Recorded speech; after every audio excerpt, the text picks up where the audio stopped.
Hello friends, आप सभी को नमस्कार। मैं हितेश कुमार एक बार फिर से आप सभी के बीच आज लेके आया हूँ 24 जून की करंट अफेयर्स। तो आज की वीडियो में हम 24 जून की करंट अफेयर्स पढ़ेंगे। हर बार आपको बताता हूँ कि अगर आपको इनका पीडीएफ चाहिए तो पीडीएफ के लिए आप सभी के लिए ये सारे Facebook page, Telegram channel, WhatsApp group और आपकी ज्ञानकोश ऐप है, इन सब का लिंक जो है वो आपको डिस्क्रिप्शन में मिल जाएगा। आप डिस्क्रिप्शन से उसको डाउनलोड कर लीजिएगा और इनको ज्वाइन करें, ठीक है। यहां से आपको इनका पीडीएफ मिल जाता है। अब हम शुरू करते हैं आज के करंट अफेयर्स। तो सबसे पहला प्रश्न आप लोगों के लिए है कि भारतीय नौसेना, पहला प्रश्न कि भारतीय नौसेना और यूरोपियन यूनियन नवल फोर्स ने एक नौसेना अभ्यास शुरू किया है। अब मैं आपसे पूछता हूं, प्रश्न में जो पूछा गया है कि ये जो नवल सेना अभ्यास है, ये जो नौसेना अभ्यास है, ये कहां पर शुरू किया गया है। वैसे ही सेम चार ऑप्शन आप लोगों को मिलते हैं। यहां से आपने बताना है कि ये कौन से स्थान पर शुरू किया गया है। तो अगर हम बात करें इस प्रश्न के आंसर की, तो गल्फ ऑफ एडन में इसको शुरू किया गया है। यानी कि इस पहले प्रश्न का जो आंसर है वो आपका ऑप्शन ए सही रहेगा। यहां से ये जानकारियां मिली। चलेगा, बात करता हूं मैं आपसे और जानकारियां। अगर इस प्रश्न की हम बात करते हैं तो सबसे पहले तो हम कहेंगे कि गल्फ ऑफ एडन में इसको शुरू किया गया। स्थान का नाम पता चला। स्थान का नाम पता चलने के बाद जो दूसरी बात है, कब से कब तक आयोजन किया गया, तो ये 18 से 19 जून तक आयोजन किया गया। अगर आपसे पूछा गया तो कितने दिवसीय, तो ये जो आयोजन हुआ वो 2 दिवसीय आयोजन रहा। आसानी से बात समझ में आई। और अगर आपको इतनी बात समझ में आई तो आपसे कई बार एग्जाम में देखिएगा, एग्जाम में क्या प्रश्न पूछा जा सकता है, किस प्रकार से प्रश्न पूछा जा सकता है, नहीं पता किसी को भी। तो आपसे मैं बताऊं, अगर आपसे प्रश्न पूछा जाए कि भारत की ओर से कौन से नौसेना अभ्यास ने इसमें, नौसेना जहाज ने इसमें भाग लिया, तो भारत के त्रिकंद INS त्रिकंद ने इसमें भाग लिया है भारत की ओर से। लेकिन दूसरा पक्ष कौन सा है कि यूरोपियन यूनियन नवल फोर्स, अब उसकी तरफ से 5 जहाज ने इसमें भाग लिया। कौन कौन से, यहां से देखिएगा 5 युद्धपोत ने इसमें भाग लिया है यूरोपियन यूनियन नवल फोर्स के, ठीक है। अब यहां से मैं बात करता हूं कि इसका उद्देश्य क्या है, क्योंकि जो नौसेना अभ्यास होता है सबसे पहले तो आप समझिएगा कि आपसी मैत्री को बढ़ावा देना।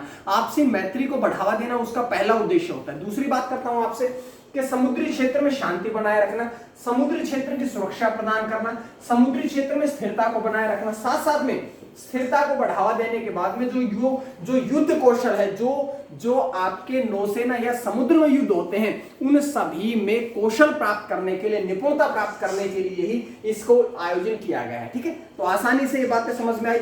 इतनी बात अगर आपको समझ में आई तो एक बात और समझनी पड़ेगी कि यूरोपियन यूनियन नवल फोर्स क्या है। तो यहां से आप देखिएगा, अगर हम इसके वाइस एडमिरल के बारे में बात करें तो जोश नूनेज टोरंटो जो है वे इसके EU NAVFOR, ये इसकी शॉर्ट फॉर्म है, ठीक है। इसके अब वाइस एडमिरल बात करें इसके मुख्यालय की, तो रोटा कहां है, स्पेन में है, तो यहां इसका मुख्यालय होगा। अगली बात मैं आपसे बात करना चाहूं कि इससे क्या होगा कि ये जो आपका यूरोपियन यूनियन नवल फोर्स है, इसे ऑपरेशन एटलांटा के नाम से भी जाना जाता है। अगर आपसे कहा जाए कि इसका दूसरा नाम क्या है, तो इसका दूसरा नाम है ऑपरेशन एटलांटा। ये बात भी आपने ध्यान में रखनी पड़ेगी। एक बात और समझिएगा, यहां से इसके बारे में सारी बातें पढ़ ली है, तो एक बात तो आपने समझनी पड़ेगी कि भारत के नौसेना प्रमुख कौन है। तो बताइएगा, एडमिरल करमबीर सिंह भारत के वर्तमान में कौन है,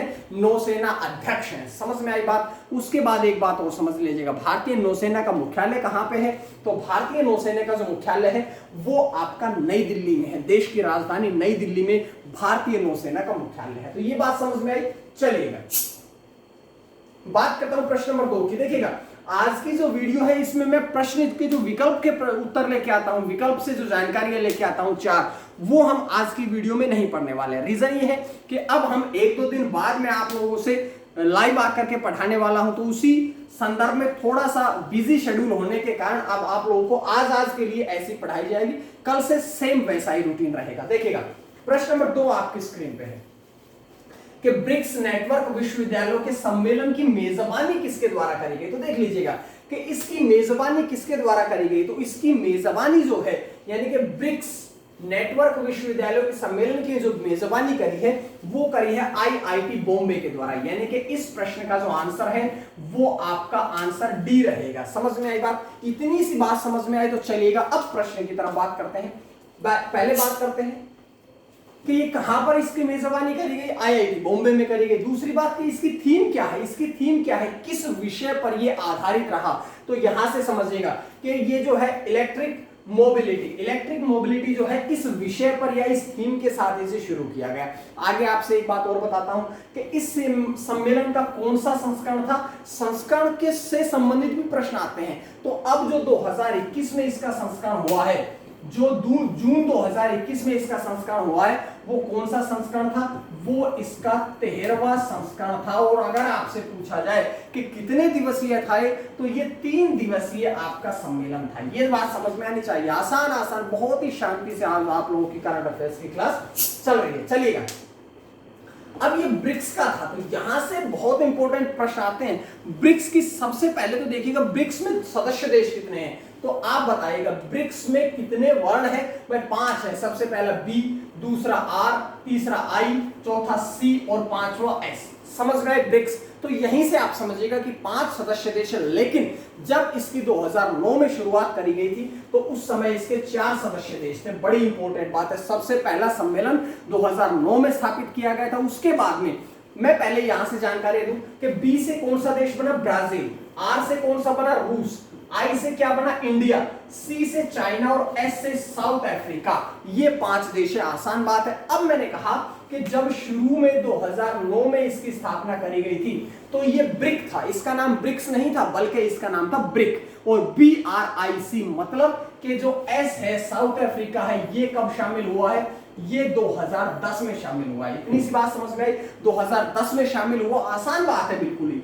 अगर मैं बात करूं 2021 का अध्यक्ष कौन रहा, ब्रिक्स जो है इसका 2021 का इस वर्ष का अध्यक्ष कौन है, तो भारत देश, अपना देश जो है वो 2021 में इसका अध्यक्ष देश है। दूसरी बात करूंगा मैं आपसे ब्रिक्स के बारे में, इसका हेडक्वार्टर कहां है, इसका हेडक्वार्टर शंघाई में है। शंघाई कहां है, चाइना में है। ये बात भी समझनी पड़ेगी। अब ये बातें मैं बता चुका हूं कि 2009 में पहला सम्मेलन हुआ था, इसकी स्थापना हुई थी। एक बात समझ लीजिएगा कि ये क्या है, ये उभरती अर्थव्यवस्थाओं का एक संघ है कि जो अब विकासशील देश है, जो उभर रही है, जो अर्थव्यवस्थाएं, जिस देश की अर्थव्यवस्थाएं उभर रही है उनका ये एक संघ है। तो ये बात तो आपने जरूर यहां से पढ़नी पड़ेगी। ठीक है।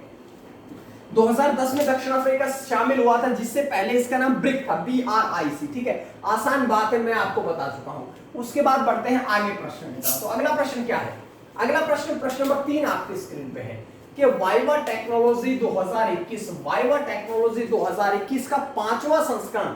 अब ये बात तो पहले ही आपको जानकारी मिल गई कि भाई ये जो वाइवा टेक्नोलॉजी 2021 है, ये इसका कौन सा संस्करण है, 5वां संस्करण। पहली बात तो आपको प्रश्न में मिल गई। दूसरी बात समझिएगा कि भारत की तरफ से इसमें किसने संबोधित किया, भारत देश जो है उसका प्रतिनिधित्व किसने किया, कौन ऐसे व्यक्ति हैं जिसने कि इसमें भारत का प्रतिनिधित्व किया, भारत की तरफ से संबोधन किया।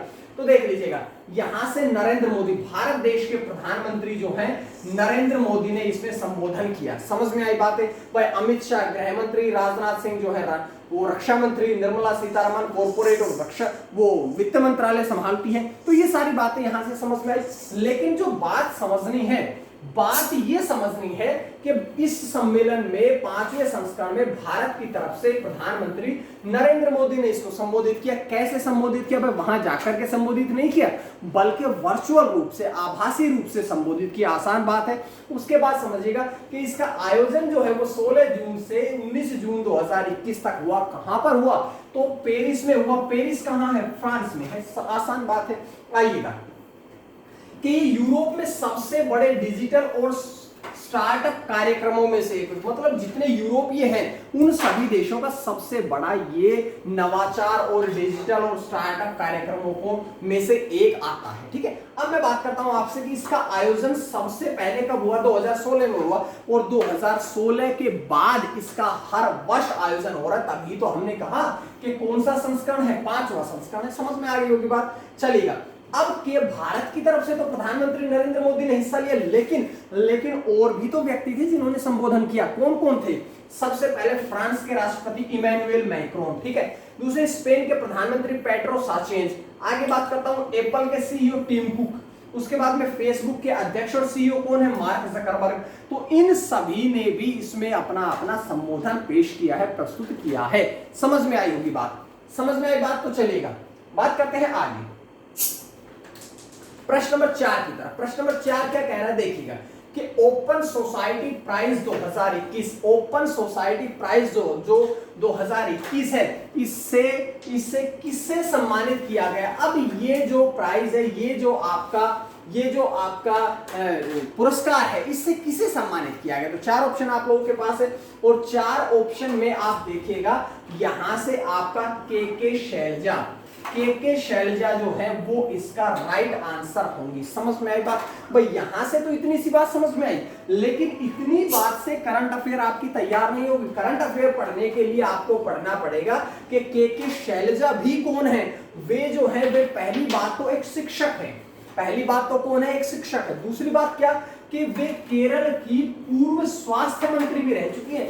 केरल जो राज्य है इसकी वे स्वास्थ्य मंत्री भी रह चुकी हैं। तो ये बात समझ में आई होगी। चलिएगा, उनको क्यों पुरस्कार दिया गया? क्योंकि उन्होंने सार्वजनिक स्वास्थ्य सेवाओं के प्रति प्रतिबद्धता के लिए पुरस्कृत किया गया। कि जो सार्वजनिक स्वास्थ्य सेवाएं हैं, लोगों के स्वास्थ्य से संबंधित सेवाएं जो है वो उन्होंने दी, जिसके चलते उन्हें इस पुरस्कार से सम्मानित किया गया। अब एक बात समझिएगा, ये जो पुरस्कार है ये सेंट्रल यूरोपियन यूनिवर्सिटी का सर्वोच्च पुरस्कार है। ये बात आपने समझनी पड़ेगी। इतनी बात अगर आप समझ गए हैं तो समझिएगा कि पहली बार पुरस्कार कब दिया गया? 2021 का पुरस्कार तो दिया गया के शैलजा को, लेकिन आपसे कहा गया कि सबसे पहले कब दिया गया? 1994 में दिया गया, 1994 में दिया गया। और ये किसे दिया गया? दार्शनिक को दिया गया। दार्शनिक का नाम क्या है? दार्शनिक का नाम है कार्ल पोपर। उनको ये पुरस्कार जो है वो दिया गया। तो समझ में आई होगी बात। चलिएगा, बात कर लेते हैं सेंट्रल यूरोपियन यूनिवर्सिटीज। देखिएगा, क्योंकि इसी के द्वारा तो पुरस्कार दिया गया है। तो इसकी स्थापना कब हुई थी? 1991 में हुई थी। ये बात समझ में आई। और इसके अध्यक्ष कौन है? माइकल। इसके अगर मैं बात करूं इसके अध्यक्ष की, तो इसके अध्यक्ष का नाम है माइकल इग्नाटियेफ। माइकल इग्नाटियेफ जो है वे इसके अध्यक्ष का वर्तमान में नाम है। आसान बातें हैं, सारी की सारी बातें जो है वो आपके सामने आ जाती है। चलिएगा, इसी प्रकार से प्रश्न नंबर 5 की तरफ चलते हैं। एक योजना शुरू करी गई है और इस योजना का नाम क्या है? आशीर्वाद योजना। देख लीजिएगा कि आशीर्वाद योजना जो है ये शुरू करी गई है। अब मैं बात करता हूं कि किस राज्य के द्वारा, कौन से राज्य के द्वारा ये आपकी जो योजना जो है ये शुरू करी गई। इससे पहले, इस प्रश्न से पहले भी मैं आपको बता देता हूं कि ये जो प्रश्न है ये आज का टॉप प्रश्न है। ये आज का कौन सा प्रश्न है? ये प्रश्न आज का टॉप प्रश्न है। तो समझिएगा कि आशीर्वाद नामक योजना जो है वो ओडिशा राज्य के द्वारा शुरू की गई। मतलब आपका ऑप्शन ए इसका सटीक आंसर होगा। पहली बात समझ में। अब आगे बढ़ते हैं इस प्रश्न के बारे में और जानकारियों की तरफ। तो और जानकारियों की अगर मैं आपसे बात करूं तो किसके पे? ओडिशा राज्य में शुरू करी गई। तो मैं आपसे बार बार बताता हूं कि जब जो केंद्र की योजनाएं होती है लगभग प्रधानमंत्री के द्वारा शुरू करी जाती है, जो राज्य की योजनाएं होती है वो लगभग मुख्यमंत्री के द्वारा शुरू करी जाती है। तो भाई ओडिशा के मुख्यमंत्री कौन है? नवीन पटनायक के द्वारा ये योजना शुरू करी गई। और जो कोरोना वायरस था, कोरोना वायरस में जो व्यक्ति अनाथ हो गए हैं या जिन व्यक्ति को, जो कमाने वाले व्यक्ति आदमी की मृत्यु हुई है, उन सभी को इसके द्वारा मासिक भत्ता, मासिक सहायता, मासिक वित्तीय सहायता दी जाएगी। और इसका शुभारंभ कब किया गया? तो फादर्स डे कब था? 20 जून को दिया गया था। इसके बारे में ये बात समझ लीजिएगा। इसके तहत क्या हुआ कि जो अनाथ बच्चे हैं उनका पुनर्वास भी किया जाएगा। भाई जो बच्चे अनाथ हैं उन सभी को पुनर्वास किया जाएगा, उन सभी को गोद देने की प्रक्रिया शुरू करी जाएगी। उसके बाद समझिएगा कि जो आयु है, उम्र के आधार पर जितने भी बच्चे हैं उनको 3 भागों में डिवाइड कर दिया गया। आयु के आधार पर, उम्र के आधार पर सभी को 3 भागों में डिवाइड कर दिया गया। आसान सी बात समझ में आई। इतनी बात अगर आप समझ गए तो देखिएगा कि हर बच्चे को 1,000 रुपए की वित्तीय सहायता करी जाएगी, लेकिन महिलाएं भी कई बार ऐसे में हो गई जिनको 1,500 रुपए की सहायता दी जाएगी।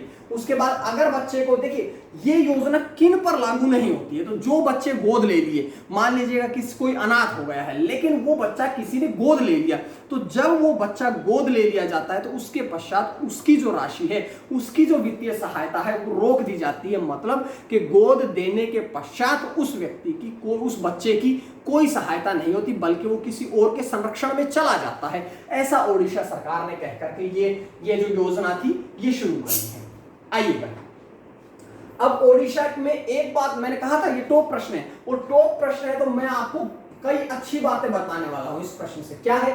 सबसे पहले ओडिशा के रामसर साइट कौन से हैं? तो सबसे पहले भितरकनिका मैंग्रोव, पहला रामसर साइट। दूसरा चिल्का झील, भाई ये 2 रामसर साइट कहां पे हो गए हैं? ओडिशा राज्य में हो गए। पहली इंपॉर्टेंट बात। दूसरी इंपॉर्टेंट बात समझिएगा कि ओडिशा राज्य में राष्ट्रीय उद्यान कौन कौन से? तो वही सेम नाम, भितरकनिका राष्ट्रीय उद्यान पहला, और दूसरा मैं आपसे कहूं सिमलीपाल राष्ट्रीय उद्यान। तो कितने राष्ट्रीय उद्यान हुए भाई? ओडिशा में 2 राष्ट्रीय उद्यान हो गए। आइए आगे चलते हैं कि ओडिशा के शहरों के उपनाम भी बड़े इंपॉर्टेंट है। कल परसों भी मैंने आपको एक याद दिलाया था, बताइएगा कौन सा शहर है जिसे भारत का मंदिर शहर कहा जाता है? तो मैंने आपसे कह दिया था भैया ये आपका आता है भुवनेश्वर, जिसमें 700 से अधिक मंदिर हैं और अधिकतर भगवान शिव के लिए, शिव को समर्पित हैं। तो ये बात समझ में। दूसरी, अगर आपसे कहा जाए कि भारत देश की खेल राजधानी कौन सी है, तो भारत देश की जो खेल राजधानी है वो भी कौन सी है? भुवनेश्वर है। आसान बात है। उसके बाद मैं आपसे कहता हूं कि भारत का रजत शहर कौन सा है? भारत का रजत शहर जो है वो है कटक। तो ये बात समझ में आई होगी। इतनी सी बातें आपको, सारी जानकारियां मैंने आपको दी, क्योंकि मैंने कहा था ये आज का टॉप प्रश्न है। उसके बाद 5 खत्म होने के बाद हमारा आता है आज का प्रश्न, और आज मैंने आपसे पूछा है कि जान है तो जहान है, जान है तो जहान है, ये जागरूकता अभियान किसके द्वारा शुरू किया गया? ये एक अभियान है, जागरूकता अभियान है। कौन से किस व्यक्ति के द्वारा शुरू किया गया है? तो ये बात आपने कमेंट करके बतानी है, और कमेंट करके बता भी दिया करो कम से कम, ठीक है। चलो कल का प्रश्न, कल मैंने आपसे प्रश्न पूछा था कि आंध्र प्रदेश राज्य पुलिस शिकायत प्राधिकरण के अध्यक्ष कौन बने हैं? तो वी कनकराज, ठीक है, कनकराज जो है वे इसके अध्यक्ष बने हैं। ये बिल्कुल सही आपका आंसर रहेगा।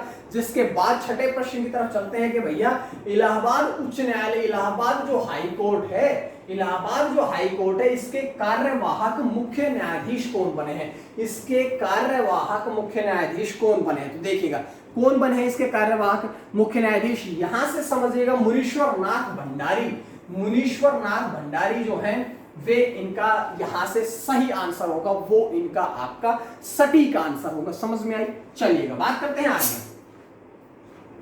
आगे बात करते हैं ये कि देखिएगा भैया इलाहाबाद उच्च न्यायालय के कार्यवाहक मुख्य न्यायाधीश बने हैं अब न्यायमूर्ति मुनीश्वर नाथ भंडारी।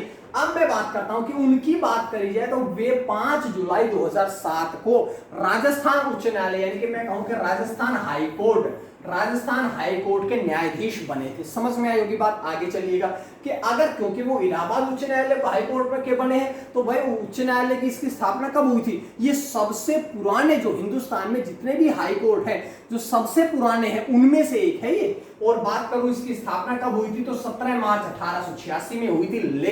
लेकिन 1886 में इसकी स्थापना कहां पर कर दी गई थी? आगरा में करी गई थी। लेकिन उसके 2 वर्ष पश्चात 1869 में, 3 वर्ष पश्चात 1869 में इसकी स्थापना, यानी कि इसको स्थानांतरित कहां कर दिया गया था? इलाहाबाद में कर दिया गया था। आसान सी बात। चलिएगा इतनी बात आपको समझ में आई, तो आगे आपको बढ़ के लेके चलते हैं प्रश्न नंबर 7 की तरफ कि दुनिया की दूसरी सबसे तेज महिला धावक कौन बनी है? कि सबसे पहले तो जैसे ही धावक का नाम आता है तो आपके दिमाग में उसेन बोल्ट का नाम जरूर याद आता होगा, लेकिन वो महिला तो है नहीं, वो तो पुरुष है। हमने प्रश्न पूछा है आपसे, वो महिला कौन? तो ऐसी महिला कौन बनी है जो कि दुनिया के सबसे तेज नंबर में दूसरे नंबर पे आती है? तो यहां से देखिएगा शैली एन फ्रेजर प्राइज जो है वे यहां से आपका आंसर सही होगा, वे यहां से आपका आंसर सटीक होगा। और अगर आपका यहां से आंसर सटीक हुआ तो भारत की तरफ से देखिएगा हिमा दास और पुराने समय की बात करूं, कुछ समय पहले की बात करूं, तो पीटी उषा का नाम धावक में आता है। अब मैं बात कर लेता हूं आपसे कि ये जो शैली एंड फ्रेजर प्राइज है, हिंदी इंग्लिश दोनों में लिखा गया है, क्योंकि हिंदी इंग्लिश जो है वो सेम टू सेम रूपांतरित नहीं हो पाती है कई बार, तो इसलिए दोनों को लिख दिया गया।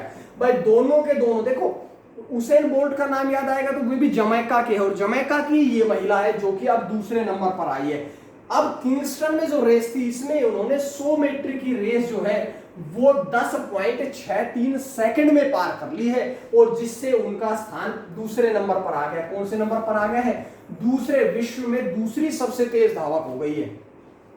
लेकिन अगर मैं बात करूं ये रिकॉर्ड कितने का है, तो महिलाओं का 10.49 सेकंड 100 मीटर रेस जो है वो लगभग 10.5 मिनट में सेकंड में क्लियर करी। मिनट तो बहुत ज्यादा हो जाएगी, ये 10.5 सेकंड में क्लियर हुई है। ठीक है, मैं बात करता हूं कि रिकॉर्ड किसके नाम था, तो अमेरिका की धावक थी, अमेरिका की महिला धावक थी जिनका नाम था फ्लोरेंस ग्रिफिथ जॉयनर।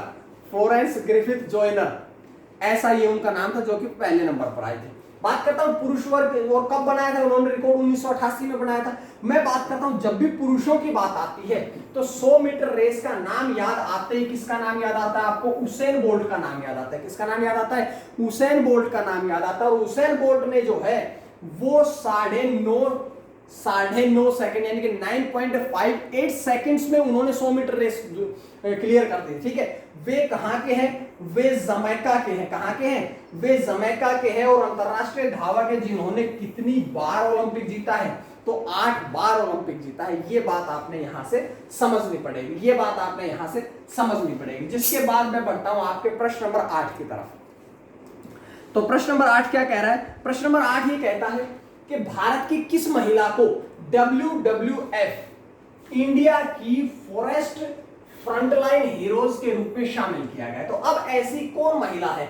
ऐसी कौन महिला है? तो ऐसी जो महिला है उनका नाम है उपासना कामिनेनी। उपासना कामिनेनी, यानी कि इस प्रश्न का जो आंसर है वो आपका ऑप्शन बी सही रहेगा।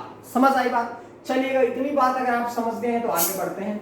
आगे बढ़ के बात बताते हैं कि ये जो उपासना कामिनेनी है, ये उपासना कामिनेनी कौन है? ये जो है ये अपोलो हॉस्पिटल की निदेशक है। अपोलो हॉस्पिटल की कौन है? निदेशक है। और उद्देश्य क्या है भाई? ये जो अब हीरोज, जो फॉरेस्ट फ्रंटलाइन हीरोज देने का जो उसमें शामिल करी गई है, तो उसका उद्देश्य क्या है? उसका उद्देश्य है कि जो अस्पताल हैं, साथ साथ में वन्य संरक्षण क्षेत्र हैं, इनमें जो फ्रंटलाइन कार्यकर्ता है, जो फ्रंटलाइन जो सबसे पहले रह करके कार्य करते हैं, उनके प्रयासों की सराहना करना, उन्हें उनकी तारीफें करना, उनकी प्रशंसा करना, इसका मुख्य उद्देश्य है। यहां से 2 बात और समझ लीजिएगा कि भाई WWF इंडिया का मुख्यालय कहां पे है? देश की राजधानी नई दिल्ली में है, और जिसकी स्थापना 1969 में करी गई थी। इतनी सी बात समझ आई होगी।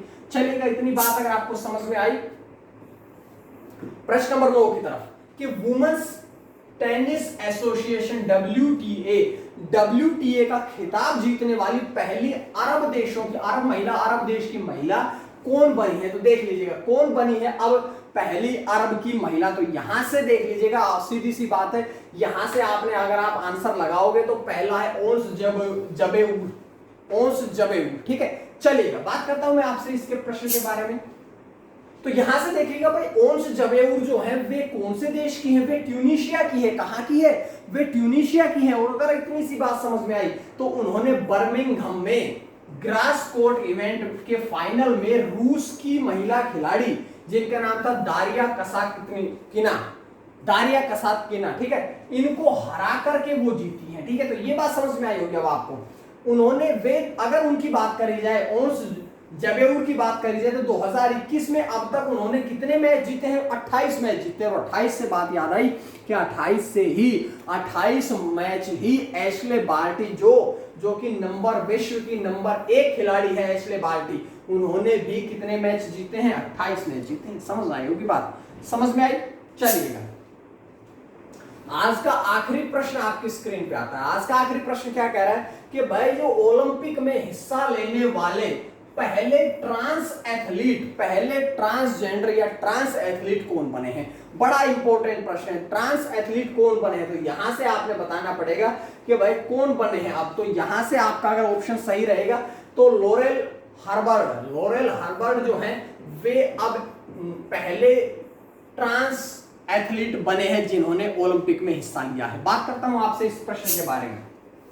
कहाँ के हैं वे? न्यूजीलैंड के वेट लिफ्टर, वे भारोत्तोलन जो वजन उठाते हैं, जो न्यूजीलैंड देश के वेट लिफ्टर हैं, उनका नाम है लोरेस हार्बर्ड। उन्होंने सुपर हैवीवेट यानी कि जो 87 किलोग्राम प्लस वर्ग, जो 87 किलोग्राम से ऊपर के वर्ग में आता है, वहां से उन्होंने क्वालिफाई किया है। अब एक बात समझिएगा, ऐसा कहा गया, लोगों का ऐसा मानना है कि वे अब इस पदक को जीतने वाले मजबूत दावेदार हैं, वे इस पदक को जीतने वाले मजबूत दावेदार हैं, क्योंकि देख लीजिएगा उन्होंने 2012 में अपना ट्रांसजेंडर, उसमें उन्होंने अपना जेंडर बदला था।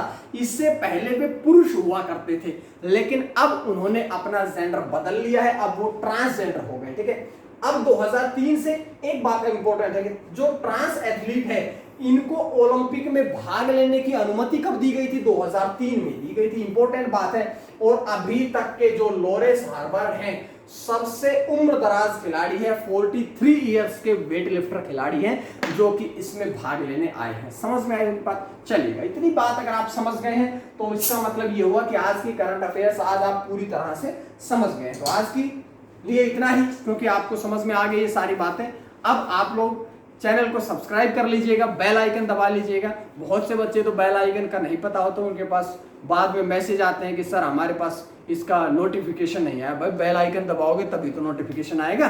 ठीक है, चलिएगा, आज के लिए इतना ही। माँ सरस्वती की कृपा आप सभी पर बनी रहे। आप सभी का बहुत बहुत धन्यवाद।